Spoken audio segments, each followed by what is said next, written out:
Hey guys, welcome back to another movie review. So last night I saw Supergirl, and here's my spoiler-free review.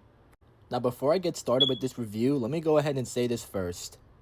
I am a huge fan of Supergirl. Not only do I think she's one of the most popular DC characters of all time, I also think she's one of the most iconic female superheroes of all time as well. And when I heard that DC was making a Supergirl movie for James Gunn's DCU, I was very excited because I love Superman and I thought it was a great start to the DCU. I have loved every single trailer that came out for this movie, and that's how I got really excited for this movie. And this was one of my most anticipated movies of the year. I've heard a lot of mixed opinions about this movie. Some people love it and some people hate it. But guys, now that I have seen this movie, I'm not gonna lie, I actually thought it was pretty good. I'm not gonna sit here and say it's a perfect movie because it has its problems, but I don't think it was as bad as some people were saying it is, and I thought it was a very solid entry in the DCU. There are some things to process here, so let's break down the best and worst parts of the movie. The first and biggest positive for this movie is easily Millie Alcock as Kara Zor-El, aka Supergirl. She is absolutely phenomenal as Supergirl, and she carries this whole entire movie on her back. She gives this character so much depth and so much emotion, and yeah, she is a great casting for Supergirl. Another positive for this movie is the side characters, specifically Rufy and Lobo. I thought Rufy was a pretty likable side character, and I really enjoyed her dynamic with Supergirl. But I think we can all agree that Jason Momoa as Lobo is easily the highlight of this movie.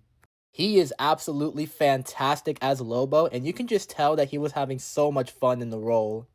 And I really hope we see more of this character in the DCU moving forward. Like, James Gunn, please give us an R-rated Lobo movie. That would be so sick.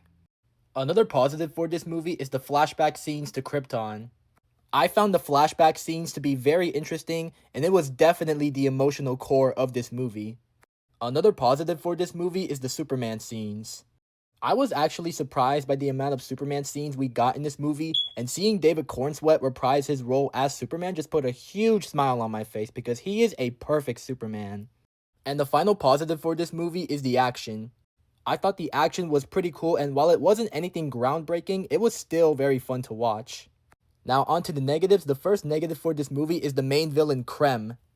If I'm being honest, Krem is by far one of the most forgettable villains I've ever seen in my life.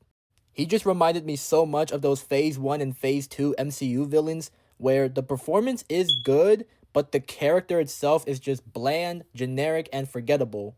Nothing about this character was interesting to me, and his design is atrocious. Another negative for this movie is the visuals. I think the visuals looked inconsistent at times, and there was one scene in the final act of the movie that just looked so rough. Like, I don't know how that even made it into the final cut. And not to mention, there was a needle drop in the final act that just did not work for me at all. And the final negative for this movie is the pacing. The pacing in this movie was very off, and you can tell that this was slowly butchered in the editing room.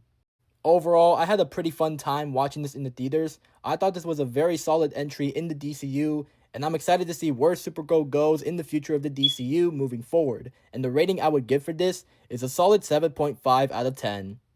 But anyways, yeah, that's my review for Supergirl, and thank you for watching. If you want to see more reviews like this, follow me for more. Peace out. By the way, I was not expecting Seth Rogen to make a cameo in this movie. That was crazy.